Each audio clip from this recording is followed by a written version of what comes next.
إن الحمد لله نحمده ونستعينه ونستغفره ونعوذ بالله من شرور أنفسنا وسيئات أعمالنا. من يهده الله فلا مضل له ومن يضلل فلا هادي له. وأشهد أن لا إله إلا الله وحده لا شريك له، وأشهد أن محمدا عبده ونبيه ورسوله وخليله. صلوات الله وسلامه عليك سيدي يا رسول الله، صلاة وسلاما دائمين متلازمين إلى أن يرث الله الأرض ومن عليها. أحباب النبي محمد صلى الله عليه وسلم وآل بيته وصحابته الكرام أحبابي في الله، ما زلنا نواصل الكلام عن هذا الموضوع الذي أظن أنه موضوع مهم خاصة في هذا الزمان، ألا وهو هم الدنيا وهم الآخرة.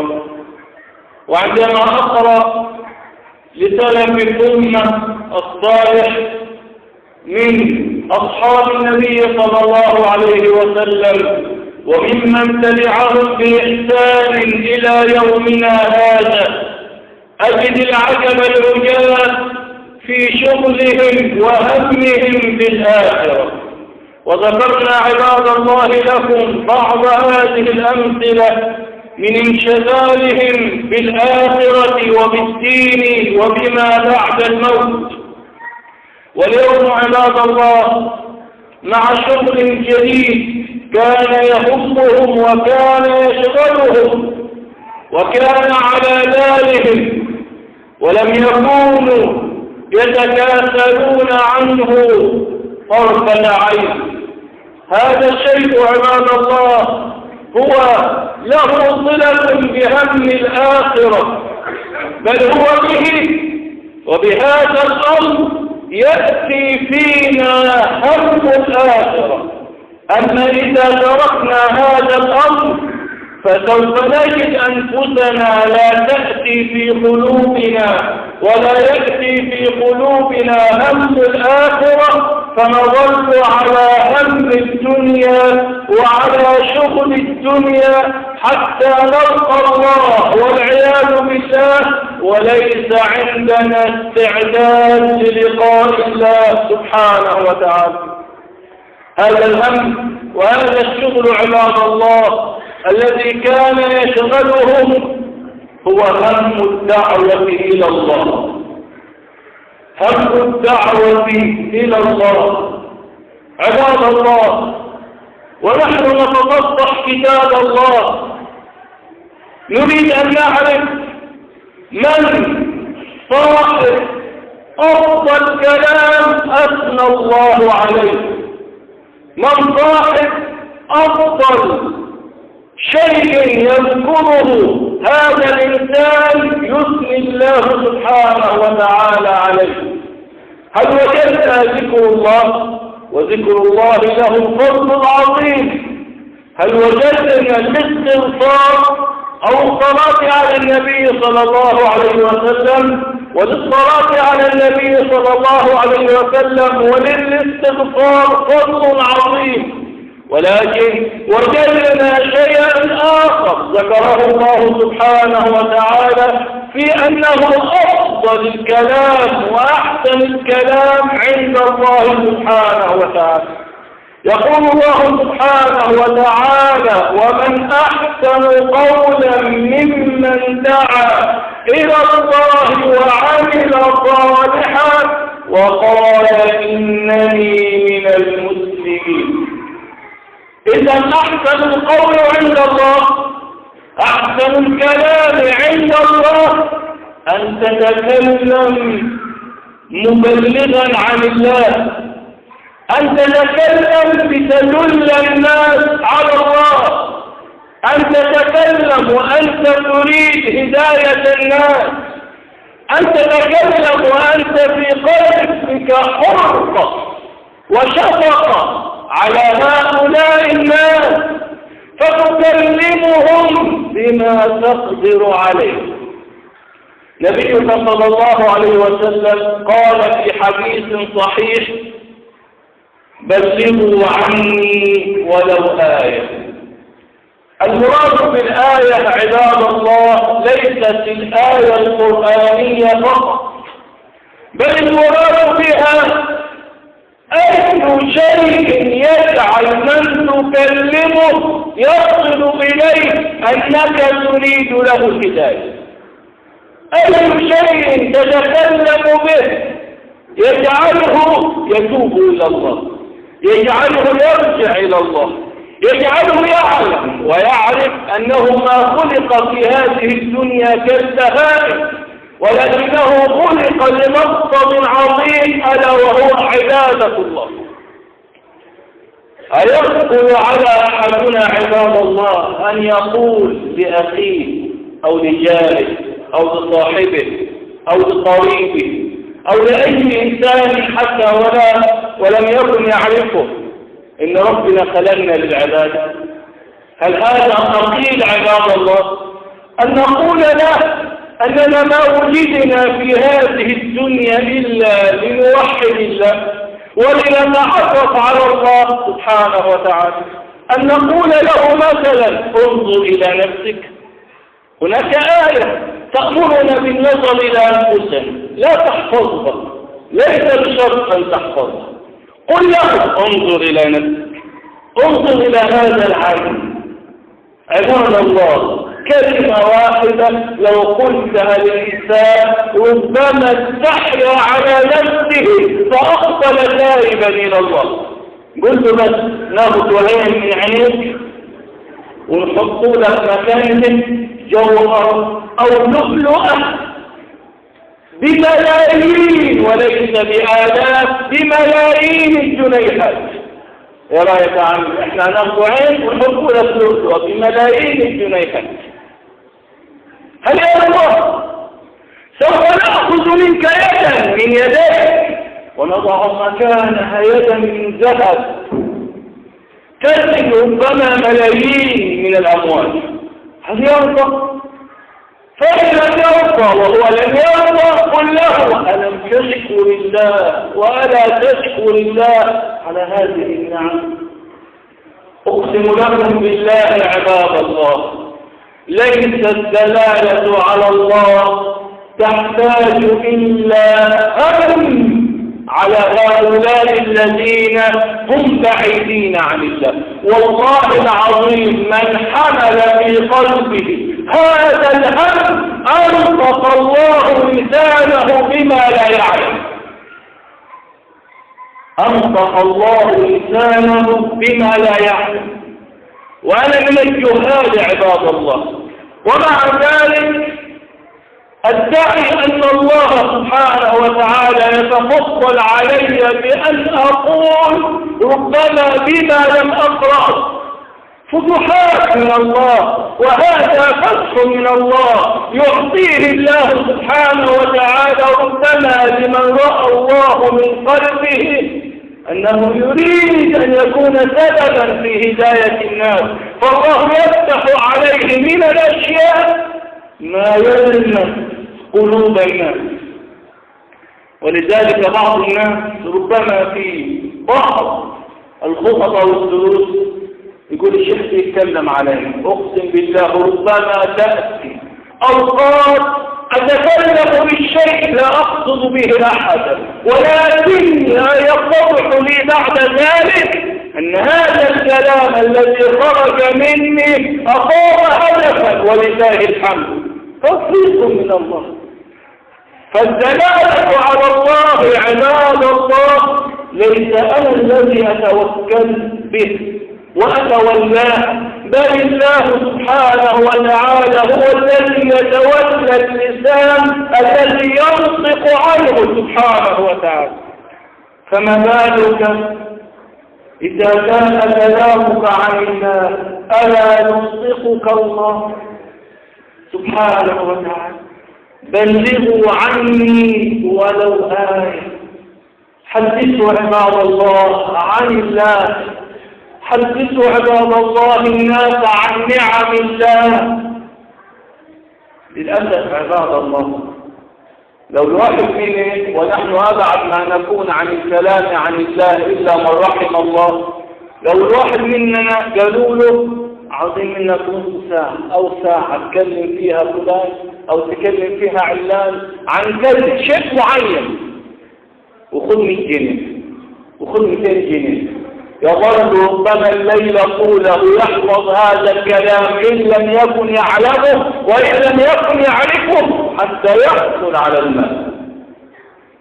فما بالك يا عباد الله إذا كان الأجر وإذا كان أجر الكلام عن الله أنك تكون صاحبا لرسول الله صلى الله عليه وسلم في الجنة، وأن تكتب الجنة وتكتب رضا الله سبحانه وتعالى، ويكون كلامك أفضل القول عند الله. ألا يجعلنا ذلك نتكلم عن الله ونحن نتمنى الأجر في الآخرة عند الله؟ بلغوا عني ولو آية. ونبيك صلى الله عليه وسلم يقول من رأى منكم منكرا فليغيره. من منا لا يرى المنكرات وقد انتشرت في الأرض عباد الله. الكثير منا ينظر إلى المنكرات وكأنها طاعات عند الناس، لا يأتي في قلبه أي حرقة على هؤلاء الناس الذين هم يحترقون بالمعاصي والذنوب. أخوك عبد الله، جارك عبد الله، قريبك عبد الله، ابنك، أباك، زوجتك، كل من تعرف ممن لم يصلي إلى الآن هو يحترق وأنت لا تسأل فيه، يحترق وأنت لا تعطف عليه، يحترق وأنت ليس في قلبك رحمة وشفقة به. أيكون عباد الله للواحد منا قريب أو أخ أو ابن أو أب يحترق في كل يوم بسبب ذنوبه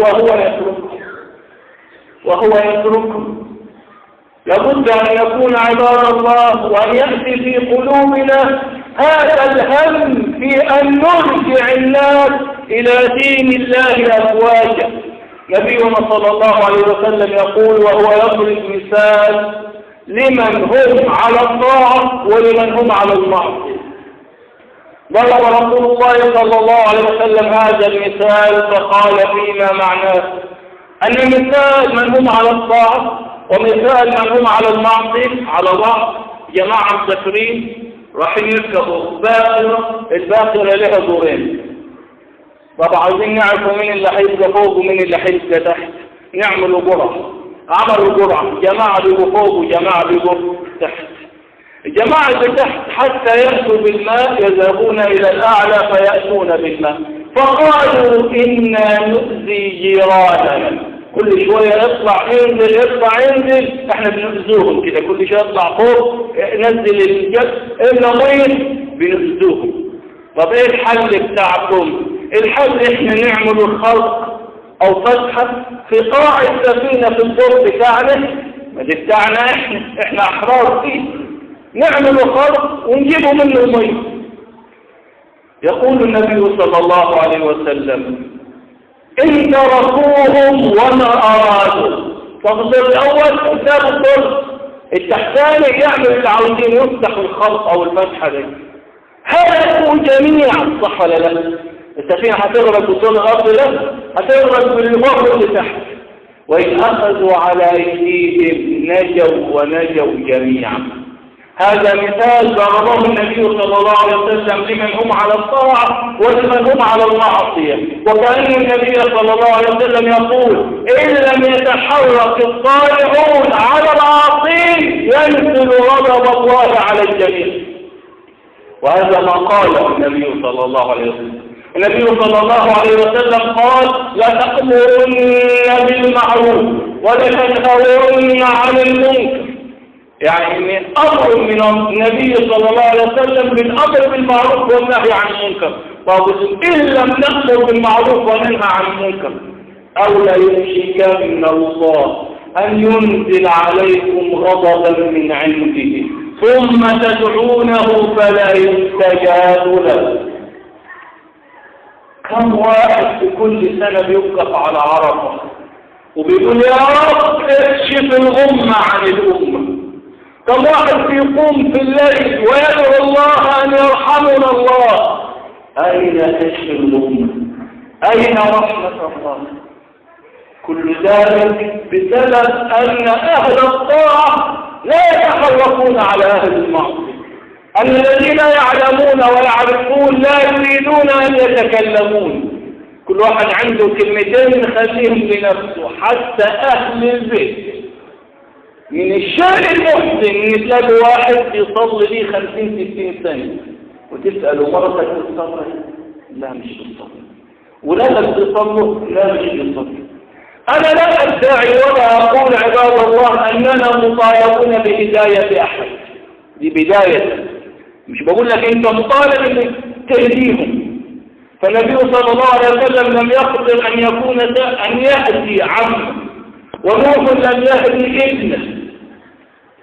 فالله سبحانه وتعالى هو الهادي سبحانه وتعالى. أمال إحنا إيش المطالبين به؟ مطالبون عباد الله أن ندلهم على الله بالكلام وبالأمر. واصبر أهلك بالصلاة واصطبر عليها. الواحد مننا لو دخل بيته العشاء مجهز يخرب الدنيا، الواد مش نظيف يخرب الدنيا، الواد ما راحش الدرس أو المدرسة يخرب الدنيا. طب المرة ما صليتش مش مشكلة، الواد ما صلاش مش مشكلة. وقلت لكم عباد الله أننا مطالبون بذلك وأننا محاسبون أمام الله عن أهل البيوت عباد الله. كل واحد منا راع ومسؤول عن رعيته عباد الله. ومن قصص القرآن الجميلة التي وقفت عليها وأنا أستعد لهذا الكلام عباد الله أننا ونحن نتصفح كتاب الله ما وجدنا حمل في قلبه هم الدعوة. وجدنا أول من حمل في قلبه هم الدعوة الأنبياء وخاتمهم محمد صلى الله عليه وسلم. ثم وجدنا بعد ذلك عباد الله في سيرة النبي صلى الله عليه وسلم صحابة النبي صلى الله عليه وسلم. من بعد كده اسمع عبد الله هذه القصة لتعرف من تحمل هم الدعوة ومن شغل بأناس يسجدون لغير الله ومن حزن على أناس يسجدون لغير الله. سليمان عليه السلام النبي الكريم في يوم من الأيام أراد أن يحشر له الطير وتفقد الطير فنظر سليمان عليه السلام فلم يجد الهدهد. قال أنه كان يريده في أمر لا يعرفه إلا الهدهد من دون الطير. فتفقد الطير فقال ما لي لا أرى الهدهد أم كان من الغائبين. فين الهدهد؟ هو غائب؟ لو عذبنه عذابا شديدا أو لا يتحنه أو لا يأتيني بسلطان مبين. لكن لما عذبه لما أديله إعدام لما يجيب له حجة ويقول له إيه يا أخر. وجاء الهدهد عاوز أقول عليه السلام عاوز أقول رضي الله عنه. وجاء الهدهد الطير الصغير الذي هو من صغار الطير جاء إلى سليمان عليه السلام وقال له بثقة عالية أحطت بما لم تحط به وجئتك من سبأ بنبأ يقين. اللي خلى الهدهد يتكلم مع سيدنا سليمان بهذه الثقة بعدم خوف، لأنه يعلم العدل من سليمان عليه السلام، ويعلم منه أنه لا يظلم عليه السلام. وجئتك من سبأ بنبأ يقين إني وجدت امرأة تملكهم وأوتيت من كل شيء ولها عرش عظيم. فبالموضوع يقول إيه اللي أخرج؟ إيه اللي شغلك؟ وجدتها وقومها يسجدون للشمس من دون الله. هذا الذي أهم الهدهد، هذا الذي شرع الهدهد أن هناك أناس يعبدون غير الله سبحانه وتعالى. فهذا الذي هو جعله يتأخر عن الحشر أمام سليمان عليه السلام. أين نحن من هم الهدهد؟ شغلنا وهمنا لا يتعدى إلا من رحم الله أمور الدنيا. كيف نجيب الأكل، كيف نجيب الشرب، كيف نملى الأنبوبة، كيف ندفع الغاز، كيف ندفع هذا أغلبنا هذا هم. أما أن يكون هم الواحد منا جاري إلى الآن لم يصلي لله، كيف أدخله بيت الله؟ ولد إلى الآن لم يصلي لله، كيف أدخله بيت الله؟ زوجتي إلى الآن لم تركع لله، كيف أجعلها تصلي لله؟ أيأتي عندنا هذا الهم؟ نريد من الآن عباد الله أن يكون هذا همنا، والدال على الخير عباد الله كفاعله. أقول ما تسمعون وأستغفر الله لي ولكم.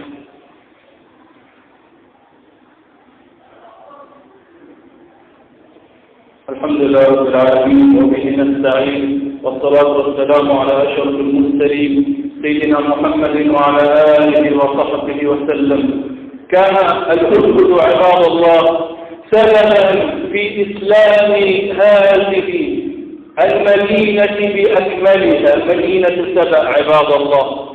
ولذلك عباد الله كرمه الله فذكر اسمه في كتاب الله، وكرمه النبي صلى الله عليه وسلم فنهى عن قتله. كل ذلك تشريف من الله لهذا الطائر الصغير، لأنه اهتم وانشغل بمن يعبد غير الله، وكأنه يقول كما قال الله على لسانه في كتاب الله: ألا يسجدوا لله. الهدهد عارف أنه لا يجوز السجود إلا لله، وكمان بيدلهم على فضل الله عليهم وعلى قدرات الله سبحانه وتعالى. ألا يسجدوا لله الذي يخرج الخبأ في السماوات والأرض ويعلم ما تخفون وما تعلنون. سبحان الله. من الذي يتكلم بذلك؟ هو تعالى الله اللي كان يضحك علينا زمان يقول لك نصراني. الهدهد عباد الله دل الناس وكان سببا في إسلام مدينة بأكملها، له الفضل العظيم عند الله بذلك عباد الله. عباد الله أريد أن أختم بكم قصة صغيرة كده لنعلم كيف يأتي في قلوبنا الأمن في أن نكون سببا في هدايتنا. واحد وذكرت لكم هذا من قبل اسمه الشيخ إبراهيم. الشيخ إبراهيم يملأ الدنيا عن طريق النت دعوة إلى الله، يرسل الدعوات والكلام الطيب للمسلمين ولغير المسلمين، يدعوهم إلى الله عن طريق النت. في يوم من الأيام الشيخ إبراهيم أرسل واحد من المشايخ المشهورين، قال له عاوزك تجيلي. قال له حاضر. ركب طيارة الشيخ وراح وخذ العنوان ومستعد أول ما يخبط على الباب أو رجل الجرس. طبعا صاحب الدعوة هو اللي يستضيف وهو اللي يستقبل، مستعد يستقبل الشيخ إبراهيم. فتح الباب لقى واحد ثاني. قال له أنت مين؟ قال له أنا أخو الشيخ إبراهيم. طب وفين الشيخ إبراهيم؟ مش المفروض هو اللي يستخدمني؟ قال له اتفضل الشيخ إبراهيم في الأوضة. دخل على الشيخ إبراهيم لقى واحد مشلول شلل رباعي ولا يتحرك منه إلا الصوابع عباد الله، وأمامه جهاز كمبيوتر يدعو من خلاله الناس جميعا إلى دين الله سبحانه وتعالى. واحد مشلول شلل رباعي يدعو إلى الله، أين نحن من هؤلاء؟ الشيخ يقول له نفسك في ايه يا شيخ إبراهيم؟ يقول له نفسي ربنا يكرمني واروح بيت الله. لا إله إلا الله. كم من إنسان أعطاه الله صحة وعافية وإلى الآن يحارب بيت الله، وإلى الآن لا يريد أن يخطو إلى بيت الله، وكأن ربنا أزاد حاجة. سبحان الله. ده لو واحد عمل له فضل قليل يظل ليل نهار يشكر ويثني عليه، وربنا الذي يتفضل عليه بالنعم ليل نهار إلى الآن لم يتعدى عتبة بيت الله ليدخل بيت الله والشكوى إلى الله. واحد آخر عباد الله أشد من هذا، واحد اسمه الشيخ ثاني سعودي. هذا الشيخ عباد الله أعمى أصم أخر، أعمى لا يرى، أصم لا يسمع، أخرس لا يتكلم، وهو شيخ يدعو إلى الله. كيف يدعو إلى الله وهو أعمى وأصم وأخرس؟ يدعو إلى الله عن طريق الإشارة. استضافه أحد المشايخ ليري الناس كيف هذا الشيخ يدعو إلى الله وهو أعمى لا يرى ولا يسمع ولا يتكلم، يشعر بما يريده الناس عن طريق اللمس. اللي عاوز حاجة منه أصحاب أهل بيته بإيديه يلمس على يديه فيفهم من أشياء معينة لهذا اللمس إن هم عاوزين هذا الأمر. الشيخ لمس على يديه وكأنه يقول له تكلم، انظر أو قول بالإشارة. ما في المصحف تحت ضابط أول كلمة أو أول إشارة أشار بها أن رفع كتاب الله أمام الناس وقال لهم استحيوا على الله فإني أتمنى أن أنظر إلى كتاب الله. كم من منصب لم ينظر إلى كتاب الله، كم من متكلم لم يقرأ في كتاب الله، كم من سامع يسمع أي شيء إلا كلام الله سبحانه وتعالى. أول إشارة قال لهم هذا كتاب الله اهتموا به ارجعوا إليه. ثم أخذ يشير بما يفيد أنه يدعو الناس إلى ترك المحرمات ويدعوهم إلى المحافظة على الصلوات. يقولون عنه وهو اللاعب وصم الذكر لا يفوته فرض في بيته، لا يفوته فرض في بيته. إيش كيف؟ قالوا على جسده آثار الكدمات والصدمات. بل هو جاي المسجد غالبا عربية تص فيه يوقع في الأخرى ولا يريد أن ينتهي عن الإتيان إلى بيت الله، ومن أفضل الناس المحافظين على صلاة من الشيخ الأعمى الأصم الأخرس يدعو إلى الله عن طريق الإشارة. يجيبون الناس الذين لا يسمعون ويشاور لهم ليعلمهم دين الله سبحانه وتعالى. أين نحن من هؤلاء عباد الله؟ وحدة طفلة 14 سنة اسمها أفنان. هذه الطفلة أمها بتقول من صغرها ونشعر فيه إنها تحب الطاعة وتحب القرآن والقرب من الله سبحانه وتعالى. قال مجرد ما دخلت إعدادي ولقيتها نشيطة جدا في الدعوة إلى الله، تدعو زمائلها وأصحابها إلى الله سبحانه وتعالى. الأم يقول في يوم من الأيام جبنا خدامة نصرانية، قال ما عدتش أسبوعين إلا خدامة أسلمت على إيد بنتي وهم 14 سنة. في يوم من الأيام شدت من رجليها، رحنا كشفنا لها، قالوا رجليها والعياذ بالله فيه سرطان، لابد من بلفها. الأم قاعدة أو واقفة حزينة، والأب حزين، والدكاترة حزنين عليه، وهي لا تقول إلا الحمد لله. كان الدكاترة واقفين عليها غير المسلمين عندما وجدوا منها هذا الإيمان دخلوا في الإسلام. أول ما راحت لأمريكا عشان يقطعوا لها رجليها، أول ما استقبلتهم دكتورة غير مسلمة، دعتها هذه الفتاة إلى الإسلام فأسلمت على يديها، وقالت أنا أخذت 15 سنة في السعودية ما حدش واحد كلمنا عن الله. هذه الفتاة أم 14 سنة تكون سببا في إسلام الناس ودخولهم في دين الله. في آخر أيامها وهي بتموت قالت أمها أدخل علي، دخلت على أمها قالت يا أم أنا شفت رؤية. قلت لها خير يا بنتي؟ قالت لها أنا شفت كأنك زفافي، كأنني في زفافي في عرسي وكل الناس فرحانة ما عدا أنت. قلت لها طب يا بنتي فسرت الحلم بإيه؟ قالت لها يا أمي فسرت الحلم إن أنا حموت وكل الناس حينسوا ما عدا أنت. وعدت الأيام وجي لحظة الاحتضار، دخلوا عليها وقبلت أمها وأخذت تقول 10 مرات أشهد أن لا إله إلا الله وأشهد أن محمدا رسول الله. أم 14 سنة. أهل القصة عباد الله وتعلمون على الإقالة شيخ إمام مركز إسلامي في دولة غير إسلامية. الشيخ بيقول كل يوم جمعة بعد ما نخلص الجمعة نطلع نوزع كتب على غير المسلمين باللغات بتاعتهم عشان يتعرفوا على الإسلام. قالوا في يوم من الأيام كان ياخذ ولده معاه 11-12 سنة.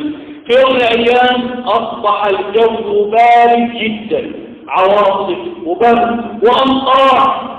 الأب قاعد في البيت ما طلعش. ابنه قال له يا بابا مش هنطلع نروح ونوزع الكتب؟ قال له يا ولدي مش هيمشي الأمطار، مش هيمشي البرد القارس. قال له يا أبتي هم يذهبون إلى النار، لو تعبت في ناس هتموت على الكفر والعياذ بالله. يا ولدي ما ينفعش الجو قارس. قال له طب نحلي أنا أطلع وحدي. فتح له وخد شوية كتب ووزعها، وزع كل الكتب اللي معاه ما عدا كتيب أو كتاب واحد. برضه مصمم لازم يجيب حد، والجو قارس والأمطار تنزل عليه. وفجأة لقى بيت فخبط عليه، يخبط محدش يرد، يرن الجرس محدش يرد. وجد هذا، استحي أن أقول الطفل، وجد هذا الشاب الصالح إصرار من نفسه إن لازم حد يفتح الباب. فبعد يخبط لحد ما لقى إنسان فتح له الباب، فإذا به امرأة عجوز، مرة عجوز جدا في السن. قالت له خير يا ولدي عاوز ايه؟ باللغة بتاعتك. قال له والله معايا كتيب أو كتاب أريد منك أن تقرأيه فهو سوف يعرفك على الله سبحانه وتعالى. قلت له حاضر. خذت الكتاب ومشى الابن الصالح. بعد أسبوعين بس أو أسبوع جاءت هذه المرأة إلى المركز الإسلامي، وفي خطبة الجمعة وبعد خطبة الجمعة وقفت أمام الناس وهي تقول من أسبوعين جاء ابن صغير وقعد يخبط على الباب. قالت قبل ما افتح له وهو بيخبط على الباب انا كنت متجوز وزوجي توفى وماليش حد من الدنيا، انا زهقت من الدنيا، حطيت الحبل داخل البيت وكنت هنتحر. ولما خبط في اول مره قلت سيبه هيذهب ويمشي. خبط ثاني وثالث وعاشر مرة قلت زي بعض افتح له.